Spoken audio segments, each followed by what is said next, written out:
한 4, 50년만 전과 비교했을 때 우리 한국 사람들의 신체 기능들이 많이 좋아졌습니다. 키도 크고 또 덩치도 근육도 훨씬 더 좋아지고 영양 상태가 좋아서 그렇죠. 그래서 잘 먹고 여러 가지 환경도 좋아져서 발육 상태가 훨씬 더 좋아졌다고 합니다. 그래서 지금 태어나는 웬만한 사람들이 200년 전에 태어났으면 다 장군입니다. 장군. 기골이 장대한 이런 사람들이겠죠. 이렇게 기골이 장대한 장군같이 이렇게 태어나고 자랐음에도 불구하고 신기한 것은 면역력은 과거에 비해서 훨씬 많이 떨어졌대요. 좋아 잘 먹고 깨끗한 환경에 자라는데 면역력은 훨씬 더 많이 떨어졌다는 거예요. 그래서 사람들이 병에 걸리는 이유는 과거처럼 큰 어떤 돌림병이 돌거나 세균이 돌아서가 아니라 면역력이 약해져서 약한 공격에도 쉽게 넘어간다는 것입니다. 이건 정신적인 부분도 마찬가지 같아요. 저희 동네는, 여러분이 잘 아시는 그 유명한 동네는 거의 아버님들 술 드시고 맨날 때리고 부수고 바람 피고 거의 다 아직 건너 다 그랬고 비슷했어요. 그래서 그렇게 자라도 다 멀쩡했는데 요새는 이렇게 좋은 아빠 밑에 자라도 상처받았다 하고 너무 힘들다 하고 이런 걸 보면 이게 정신적으로도 참 좋은 것, 사랑, 따뜻한 것 많이 먹이고 입혔음에도 불구하고 참 면역력이 많이 약해져서 정신적으로도 여러 가지 연약한 병에 걸릴 때도 외부의 충격이나 어떤 그런 세균 같은 어려운 것들 때문이 아니라 내부의 무언가가 약해져서 그런 것 같습니다. 우리는 외부의 충격보다 내 안에 그것들을 이길 수 있는, 그것이 육체적이든 정신적이든 그 면역력이 약해지면 우리는 우리의 삶을 지속하기가 참 쉽지 않습니다. 그래서 요즘에 이제 툭하면 좀 헤어지려고 하는 부부들에 대해서 어른들이 아이고 그만한 일로 우리 때는 이런 건 별로 안 통한 것 같아요. 왜냐하면 지금은 진짜 꼭 이 결혼을 헤어져야 될 만큼의 큰 사건이 생겨서 하기를 보다 어떨 때 우리가 마음을 지키기 어려운가 하면 이 결혼을 지속할 이유를 더 이상 발견하지 못할 때, 그때 그래도 살아야지 그만한 일로 하는 것들은 위로도 되지 못하고 해결책도 되지 못하며 그 마음을 돌리기에도 부족하다는 거예요. 그래도 살아야지, 그래도 가야지, 그래도 학교 가야지, 그래도 출근해야지, 그래도 살아야지, 그래도 교회 가야지 라고 하는 말이 과거에는 어느 정도 그래 그래도 가야지 라는 마음이 있었지만 이제는 아니 왜 굳이 내가 왜 교회를 가고 굳이 내가 왜 이런 직장에 가지며 굳이 내가 왜 이런 학교를 가고 굳이 내가 왜 이 사람과 같이 살아야 되나, 그래도 해야 된다 라고 하는 말이 더 이상 공허하고 무의미하게 들릴 때가 참 많죠. 그런데 이거는 지금이 아니라 2000년 전에 바울의 마음속에 이런 마음이 들었어요. 그래도 이 길을 가야지 하고 몇 번씩 온갖 고난을 당했어도 계속 그 길을 갔어요. 그런데 이제는 더 이상 오늘 본문에 나오는 것처럼 루스드라에서 사람들에게 매맞고 돌로 맞아서 죽었어요. 거의 죽었다고.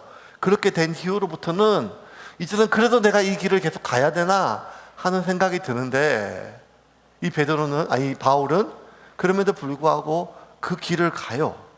왜 가는지, 무슨 힘으로 가는지를 오늘 좀 살펴보려고 합니다. 우리가 한 6주 동안 살펴봤던 것처럼 비시디아 안디옥에서 6주가 더 됐죠. 한 2달 정도 비시디아 안디옥에서 복음을 전했던 바울이 회당에서 설교자들에게 미움을 받고 그리고 사람들을 선동하여 바울을 쫓아내요. 바울이 그래서 넘어온 곳이 이고니온 지방입니다. 이 이고니온 지방에서도 복음을 전해서 많은 사람들이 돌아오니까 두 부류로 나눠져요. 바울의 말씀을 듣고 회심해서 이 바울 편에 선 사람들이 있고, 오히려 반대편에서 바울을 시기하고 미워하고 반대하는 사람들이 있어요.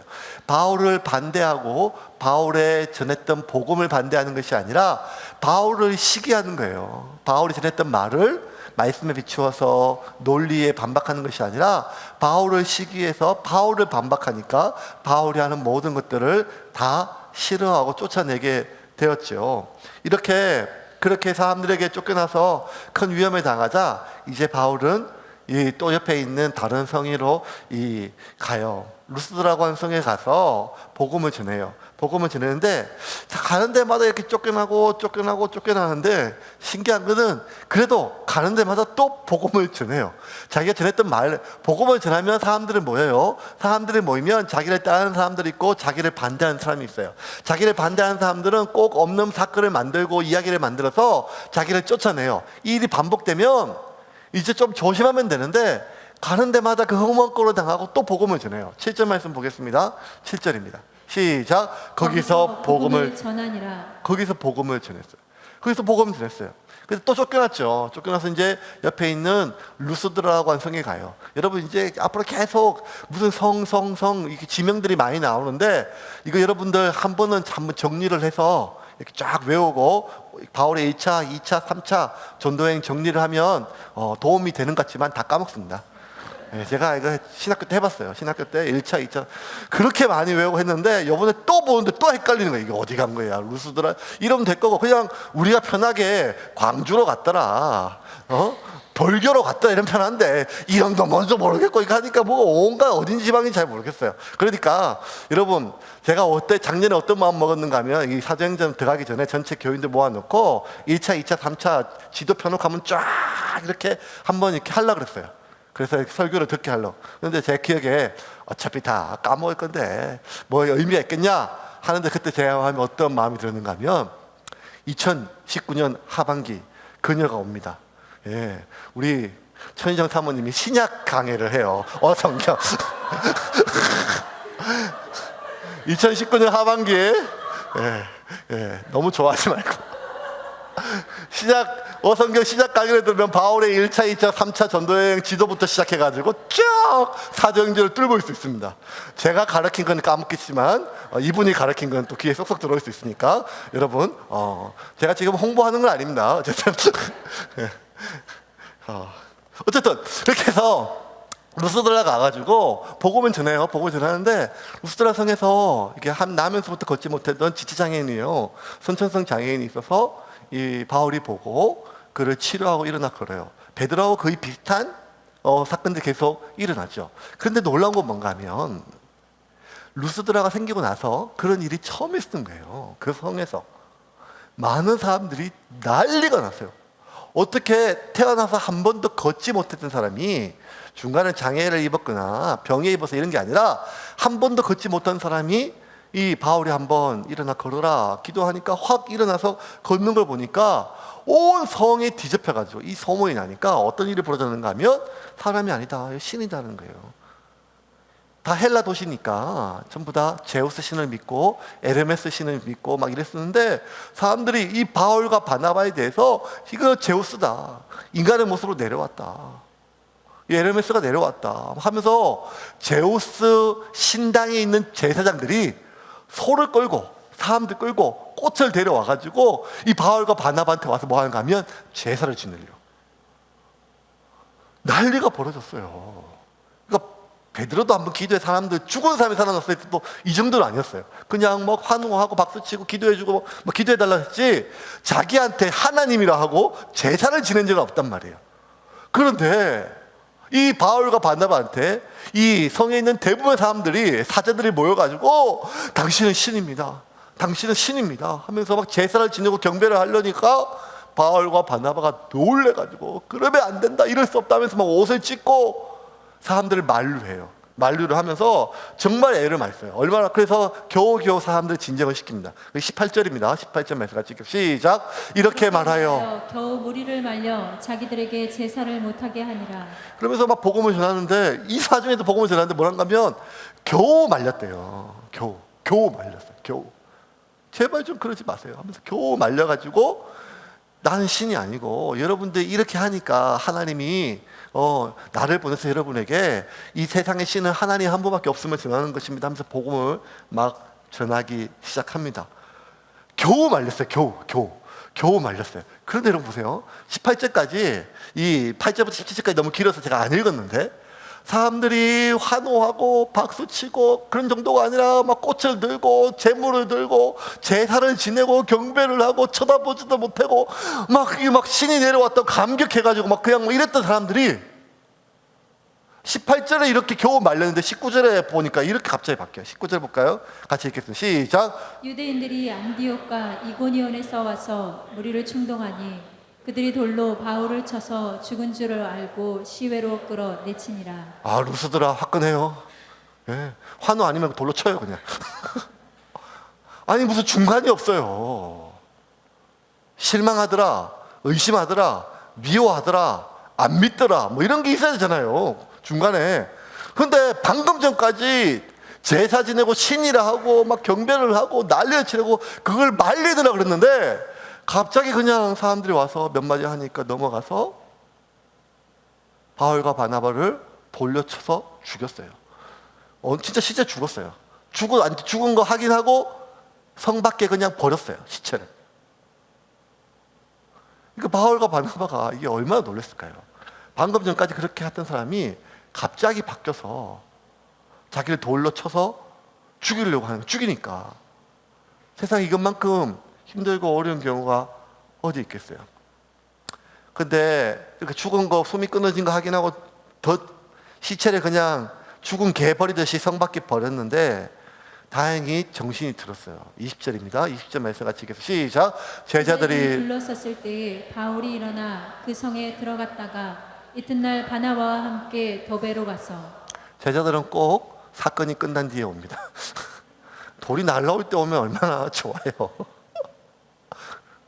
근데 다 끝난 뒤에 제자들이 둘러섰어요. 언제 둘러서야 돼? 돌이 날라올 때 둘러섰어야죠. 근데 제자들이 둘러섰을 때 바울이 일어나 정신을 차렸어요.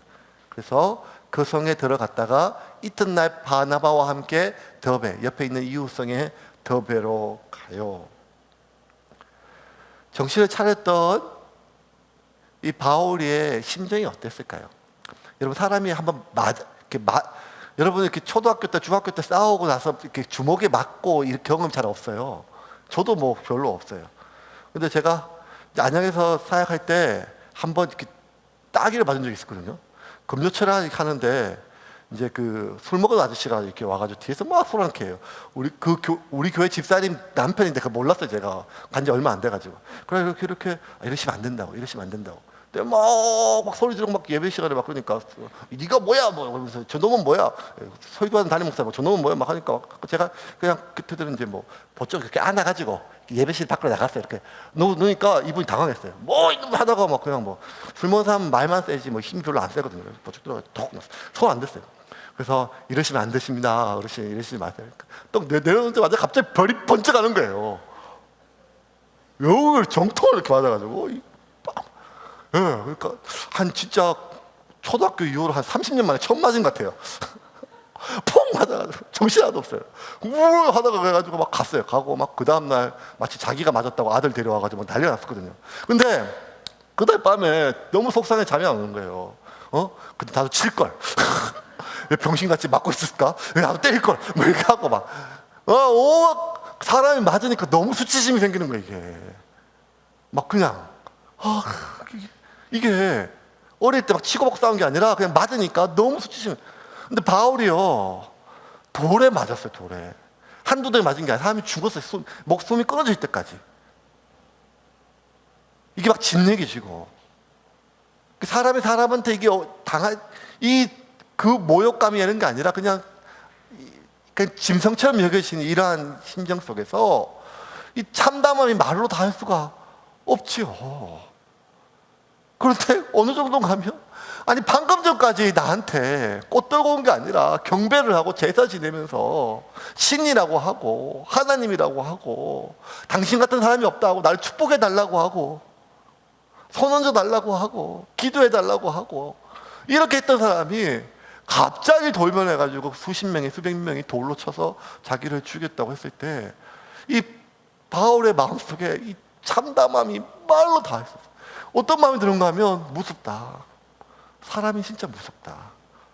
대인공포증 안 걸리겠습니까? 누가 이렇게 다가오면, 험한 일 당하면 한동안 사람들이 대인공포증 당한 것처럼, 차 사고 나면 한동안 차 타기 어려운 것처럼, 이렇게 사람한테 무참히 짓밟히고 이렇게 돌변했을 때 이제는 그냥 이 사람이 너무 무서운 거예요. 사람이 제일 무서운 거예요. 사람이 무섭다. 살다 보니까 사람이 무서운 게 사람이 제일 무섭다. 그래서 고린도후서에 바울이 자기가 복음 전하며 고생한 얘기를 쭉 하면서 이렇게 고백을 해요. 11장 23절부터 27절까지 쭉 읽어볼까요? 같이 읽겠습니다. 시작. 그들이 그리스도의 일꾼이냐 정신없는 말을 하거니와 나는 더욱 그러하도다. 내가 수고를 넘치도록 하고 옥에 갇히기도 더 많이 하고 매도 수없이 맞고 여러 번 죽을 뻔하였으니 유대인들에게서 40대 감한 매를 5번 맞으며 3번 태장으로 맞고 1번 돌로 맞고 3번 파선하여 일주야를 깊은 바다에서 지냈으며 여러 번 여행하면서 강의 위험과 강도의 위험과 동족의 위험과 이방인의 위험과 시내의 위험과 광야의 위험과 바다의 위험과 거짓 형제 중에 위험을 당하고 또 수고하여 애쓰고 여러 번 자지 못하고 줄이며 목마르고 여러 번 굶고 춥고 헐벗었노라. 26절 전절 볼까요? 여러 번 여행하면서 강의 위험과 강도의 위험과 동족의 위험과 이방인의 위험과 시내의 위험과 광야의 위험과 바다의 위험과 거짓 형제 중의 위험, 시내 위험, 광야의 위험, 바다의 위험, 3번 풍랑을 만나 배가 완전히 부서져가지고 일주일 동안 바다 위에 둥둥 떠 있었어요. 토류하면서. 그런데도 바울이 당했던 수많은 고난들 보면 다 사람들이에요. 강의 위험, 강도의 위험, 동족의 위험, 이방인의 위험, 거짓 형제 앞에 계속 바울이 짐승들한테 물리기도 하고 산적도 만나기도 하고 강에서 바다에서 심지어 이 비시디아 안디옥 오기 전에 이 돌림병에 걸려가지고 거의 죽다 병행을 살았어요. 그런데도 불구하고 바울이 살아보니까 여기까지 와보니까 사람이 제일 무서워요. 그것도 어떤 사람인가 하면 처음부터 달려드는 사람이 아니라 칭찬하고 환호하고 감사하다 하고 고맙다 하고 그랬다가 갑자기 사람들이 돌변해서 나를 떠난 게 아니라 나를 죽이려고 달려드는 이 사람들을 봤을 때 이제는 누가 와면 누구를 믿고 어떤 말을 믿으며 어떤 손을 붙잡아야겠습니까? 그러니 바울이 그 마음속에 무너지는 마음이 말로 다할 수가 없죠. 이런 일을 당할 때마다 바울의 마음속에 비참한 마음을 넘어서 또 주저스럽기도 하는 마음은 어떤 마음인가 하면 무의미함이에요. 무의미함. 야, 그래, 내가 지금 또 복음을 전하는데 이게 무슨 의미가 있겠냐. 이 사람들이 내 앞에서 또 나를 믿고 따르겠지, 환호하겠지, 영접하겠지. 하지만 돌아서면 또 나를 공격하고 없는 말을 지어내고 심지어 나를 죽이려 들 텐데 이게 무슨 의미가 있겠냐. 무의미뿐만 아니라 무력감이 너무 힘들어요. 자기가 할 수 있는 게 하나도 없는 거예요. 결국엔 다 돌변하니까요. 결국 자신의 이익들 앞에서 돌변하니까요. 여러분, 루스드라에서 왜 이토록 다른 수많은 성에서 바울이 쫓겨나만 당하고 죽을 위협에 있었지만 실제로 돌에 맞아 죽었던 이러한 일이 왜 루스드라에서 사람들이 왜 이렇게 바울을 싫어했는가? 왜 이토록 바울을 공격했는가? 이유가 뭔가 하면 돈 때문이에요. 루스드라의 사람들이 환호했던 대부분의 사람들이 제우스 신당에서 온 사람들이에요. 이방신이니까요. 그 로마의 제국 아래서 그 제우스와 에르메스 수많은 신들을 모시는 신당들이 많았고 그 신당, 그 모든 종교 중심에 살아있기 때문에 신당 중심으로 종교를 통해서 밥을 벌어먹는 사람들이 무지 많았어요. 꽃을 납품하는 사람, 소를 납품하는 사람, 성물을 납품하는 사람, 그 밥 먹는 사람, 그 제사 지내러 온 사람들에게 물건을 팔고 장사하는 사람들, 뭐 이렇게 그 신당을 중심으로 그 종교를 중심으로 경제 공동체들이 그 전체를 퍼졌었는데 그 사람들이 와가지고 일거수에 그렇게 환호했는데 이고니온과 비시디아에서 넘어온 사람들이 뭐라고 하면 강변하여, 본문엔 강변하여 설득됐지만 페이도라고 하는 말이 설득하다는 뜻이에요. 설득하다. 그들을 설득했대요. 설득. 뭐라고 설득했는가 하면 바울이 계속 저렇게 복음을 전하고 사람들이 바울 말을 믿으면 이 종교로 밥 벌어 먹는 너희 밥벌이는 끝이 난다는 거예요. 제우스에서 여호와 하나님으로 예수로 돌아가면 누가 이 제우스 신당의 제사를 지내고 제우스 신당의 제사가 끊겨지면 너희가 납품을 하던 이 꽃과 재물들은 더 이상 어디 때 팔아먹겠느냐? 라고 했을 때 방금 전까지 그렇게 환호하고 제우스 신이 내려왔다 하면서 경건하고 눈도 못 맞추고 두려워했던 사람들이 갑자기 내 밥벌이가 끊긴다는 소식에 눈이 뒤집혀가지고 그러면 죽여버려야지. 저런 놈을. 그러니까 여러분 어쩌면요 사람의 종교심보다 더 강력한 게 생존에 대한 욕구이거든요. 돈에 대한 욕심이에요. 돈을 막 벌고 막 떵떵거리는 것이 아니라 내 밥벌이가 끊어진다는 말을 듣자마자 사람들이 흔들리는 거예요. 이걸 바울이 왜 모르겠어요? 그러니 결국 아무리 나한테 저렇게 박수치고 환호하고 얘기를 하고 해도 결국 자신의 이익과 결부된 일이 틀어지면 나를 언제나 그런 듯이 내가 전했던 복음을 듣고 영접했고 얘기했던 사람들이 언제나 그 믿음으로 반응했는 듯이 저렇게 돌변하니 이제는 내가 이렇게 무슨 힘으로 저들에게 말씀을 전하고 이렇게 말씀을 전한다 한들 이게 무슨 의미가 있겠느냐 이런 마음이 이 바울에게 얼마나 힘들겠어요.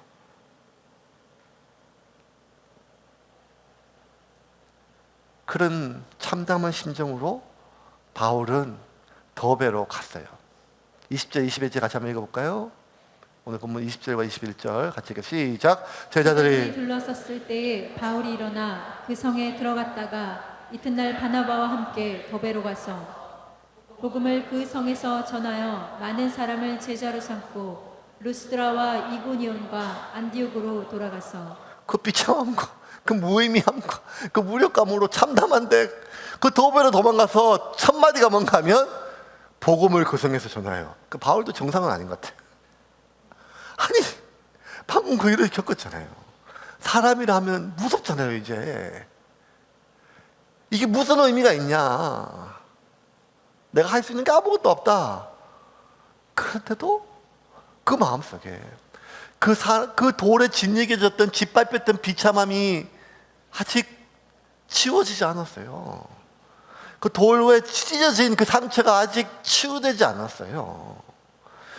이게 무슨 의미가 있겠냐 하는 그 무의미함이 아직 해결되지 않았어요.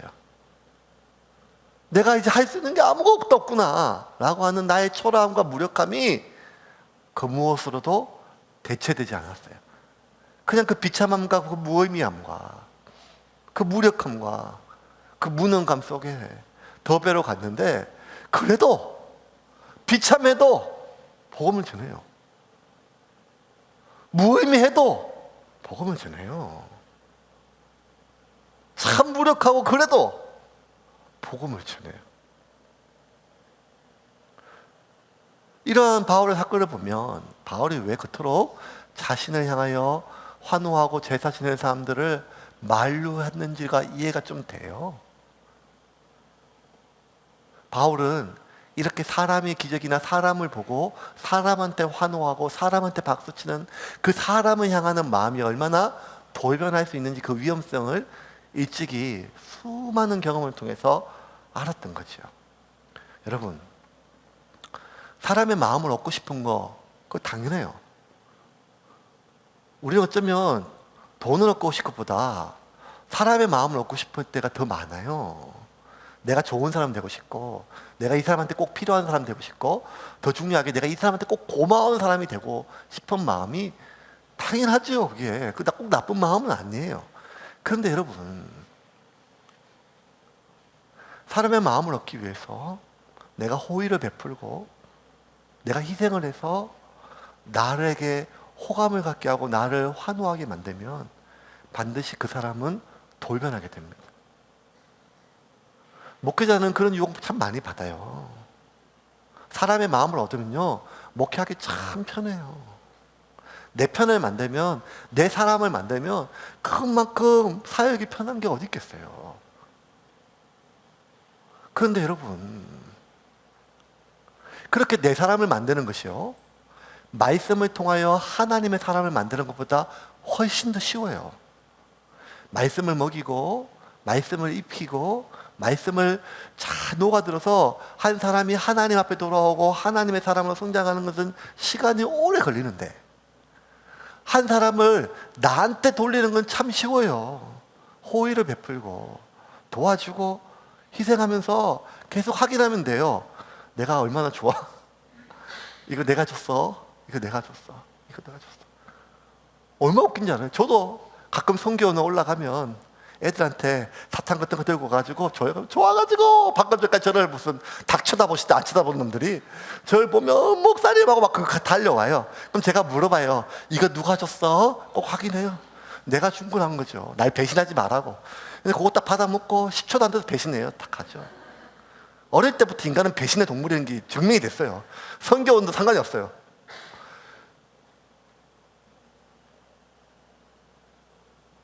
말씀으로 사람을 양육하고 하나님께 돌이켜야죠. 하나님의 사람으로 만들어야 되죠.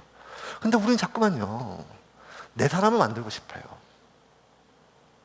내가 너한테 얼마나 고마운 사람인지, 내가 얼마나 필요한 사람인지, 심지어 내 자식도 그렇게 만들어요.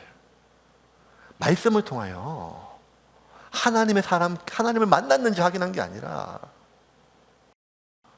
하나님의 사람으로 되어가는 것이 아니라 나를 얼마나 고맙게 여기는지, 내 수고를 아는지, 그것이 자식이든 손원이든 사람이든 누구든 내 노력, 내 시간, 내 물질, 내 헌신, 내 희생, 그래서 고마운 사람으로, 필요한 사람으로, 좋은 사람으로 남고 싶은 마음은 어쩌면 우리 안에 있는 결핍의 결과이죠. 하나님 은혜 안에 거하지 못할 때. 그런데 그렇게 노력해서 사람의 마음을 얻고 사람이 나를 향하게 되면요, 언젠가는 그 사람 나한테 돌변해요. 교회도 마찬가지예요. 교회에 집중하게 만들기 쉬워요. 우리 교회 충성하게 만들고, 하나님의 사람이 아니라 교회 사람을 만들기 쉽다니까요. 그게 어떤 훈련이든지 간에 어떤 명칭이든지 간에 교회 일꾼 만들기 쉽다는 거예요. 그런데 하나님의 말씀으로 하나님의 사람을 만들지 않고 교회를 향하고 목사를 향하고 교회 일꾼으로 만들면 언젠가는 그 사람 교회에 돌변해요. 목사에 돌변한다는 거예요. 바울은 누구보다 오늘 이 본문을 통해서 우리에게 이야기해줘요. 그 인간이 나쁜 놈이라서 배신한 게 아니라 내가 말씀을 통하여 하나님의 사람으로 만드는 것이 아니라 나의 호의와 나의 희생을 통하여 내 사람을 만들려고 했을 때 반드시 그는 돌변하게 된다는 거예요. 이걸 누구보다 바울이 알았죠. 그래서 바울은 어떻게든지 내 사람 안 만들고 나한테 환호 안 하고 하나님께 돌리려고 그렇게 애를 썼는데도 인간들이 자기를 향하여 그토록 돌을 던지고 자기를 죽이려고 했을 때 그 눈빛을 봤을 때 바울은 절망할 수밖에 없지요. 이런 일이 반복되면 정말 사람이 힘이 빠지고 무력해져요. 진짜 무력해져요. 애를 쓰면 손바닥만큼이라도, 손가락 끝에만큼이라도 구름이 보이든지 뭐가 차도가 있어야 되는데 아무런 변화가 없으면 사람이 맥이 풀리고 이제는 내가 이렇게 하는 게 무슨 의미가 있을까 하고 냉소적으로 바뀔 수밖에 없는데, 바울은 복음을 그 성에서 전하여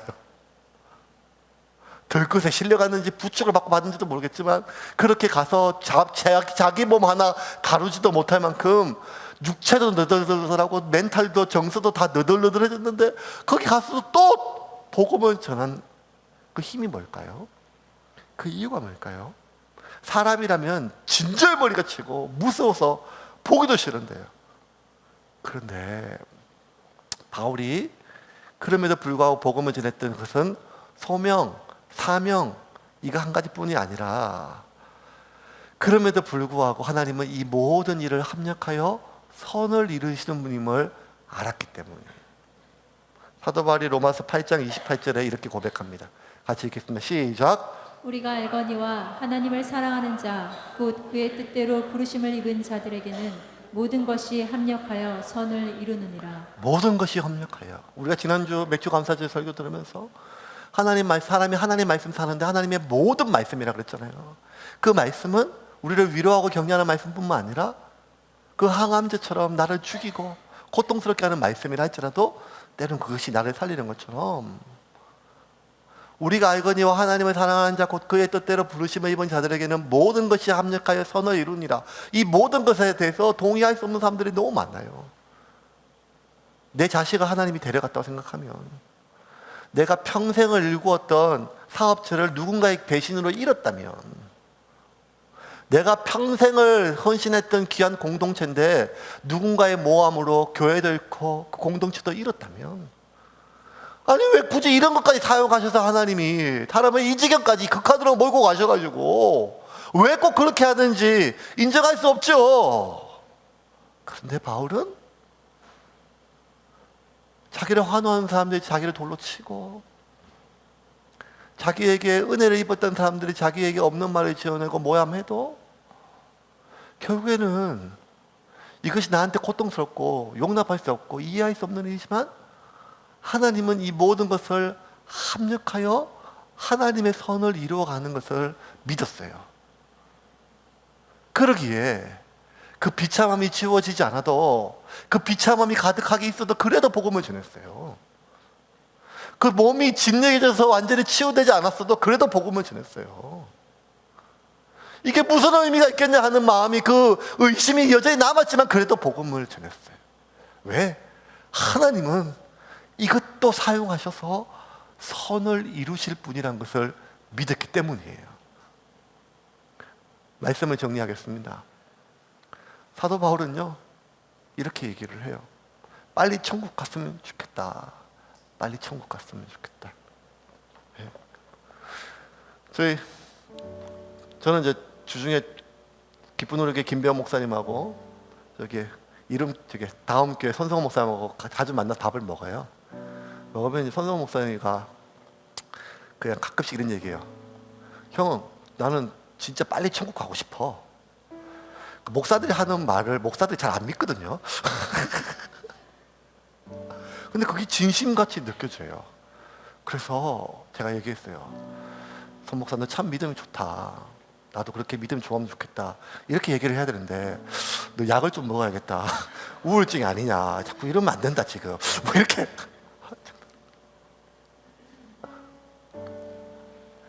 삶이 너무 고단하고 삶이 너무 피곤한데도 불구하고 천국에 대한 기쁜 것도 있지만 참 피곤하다, 고단하다. 그리고 사람이 제일 고단하고 사람이 제일 피곤하다. 이제 진짜 주님이 오시거나 내가 주님한테 갔으면 좋겠다 라고 하는 마음이 들 때가 우리 들잖아요. 바울은 이 부러뜨럼 얘기했어요. 난 지금도 하나님 품에 가고 싶은데 내게 남겨진 소명이 아직 끝나지 않아서 못 가고 있다. 난 지금도 가고 싶다. 우리가 바울의 여정을 보면 이게 바울이 얼마나 진심인지 알겠어요. 그런데 바울이 하나님의 계시로 이제 끝이 났구나 알았어요. 그리고 마지막 유언을 써요. 여러분, 마지막 여러분이 죽음이 임박함을 알고 한 장의 편지를 쓸 수 있다면 누구한테 쓰겠어요? 저도 어제 설교 준비하면서 고민했어요. 이 마누라한테 써야 되나? 아들한테 써야 되나? 딸한테 써야 되나? 한 장. 근데 바울은 디모데한테 써요. 그게 디모데 후서예요. 돌아보니 디모데는 자기의 제자였고 아들 같은 자였고 자기가 옥에 갇혔을 때 그렇게 오랜 동안 목회했던 에베소 교회를 물려주고 에베소 교회에 후임 목회자로 세워놨습니다. 바울이 옥에 갇혔을 때 바울과 함께하였고, 심지어 루스드라에서 이렇게 떠난 뒤에 1년 뒤에 다시 루스드라에 방문했을 때 바울은 이제 누구까지 배신을 당하는가 하면 마음속에 바나바와 결별하게 돼요. 배신은 아니지만 바나바는 위로자였고 바울의 힘이었고 바울의 유일한 버팀목이었는데, 결국 이 의견 충돌로 바나바까지 헤어지고 나니까 바울의 빈 가슴 속에 이제는 진짜 사람에 대해서, 그때 하나님이 붙여주신 사람이 디모데예요. 바나바와 찢어진 뒤에 디모데와 함께 마지막 죽는 순간까지 그 디모데에게 편지를 쓰면서 유언을 남겼어요. 근데 여러분, 이 디모데가 이방 사람이고 헬라 사람인데 언제 복음을 들었는가 하면 루스드라에서 바울이 매맞을 때 했어요.